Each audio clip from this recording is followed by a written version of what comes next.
পিতৃ মাতৃ বধ কৰিলোঁ আৰু অনেক মানুহক মাৰি পেলালোঁ।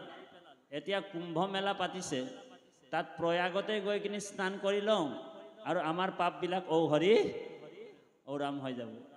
এনেকুৱা ভাৱনাত গৈ কিনি যদি 10-20 হাজাৰ টকা খৰচ কৰি তেওঁ যায় আৰু তাত গাটো ধুই যোৱাৰ লগে পাপবিলাক দূৰ হৈ যাব নেকি? প্ৰশ্ন। তো সেইকাৰণে বেদব্যাসে কৈছে যে মন পবিত্ৰ যেতিয়ালৈকে নহ'ব, সেইকাৰণে কৈছে মন চংগা তো কটুতি মে গংগা। যেতিয়ালৈকে মন পবিত্ৰ নহয় তেতিয়ালৈকে তেওঁ নিৰ্মল হ'ব নোৱাৰে। সেইকাৰণে মনৰ পবিত্ৰতাটোৰ কাৰণে একমাত্ৰ উপায় হৰি কথা, কৃষ্ণ কথা। এতস্মাদো অ পৰম কিঞ্চিন মনোশুদ্ধি বিদত্তে বুলি কৈছে। মন পবিত্ৰ কৰাৰ একমাত্ৰ উপায় হৈছে ভগৱানৰ কথা, কৃষ্ণ কথা। সেইকাৰণে কৃষ্ণই নিজেই কৈছে উদ্ধৱক, হে উদ্ধৱ, মই 3জন ভকতৰ হিয়া এৰি যাব নোৱাৰোঁ। 3জন ভকতে মোক বান্ধি ৰাখিব পাৰে প্ৰেম ভক্তিৰ যোগেদি। তেতিয়া উদ্ধৱে প্ৰশ্ন কৰিলে, প্ৰভু কোন 3জন ভকতে আপোনাক বান্ধি ৰাখে? 1 নম্বৰ কৈছে মত কথা বাচকম নিত্যম, যোনে মোৰ কথা শুনে, কৃষ্ণ কথা। সেইজন ভকতৰ হিয়া এৰি মই যাব নোৱাৰোঁ। সেইজনৰ হৃদয়ত মই সদায় প্ৰকাশ কৰি থাকোঁ, সদায় থাকে ভগৱান। আপোনালোকেও বান্ধিব পাৰে, যেনেকৈ গোপীসকলে বান্ধিছিল। আপোনালোক আমি গ্ৰাম্য কথা নাপাতি বেছিকৈ কৃষ্ণ কথা পাতিব লাগিব।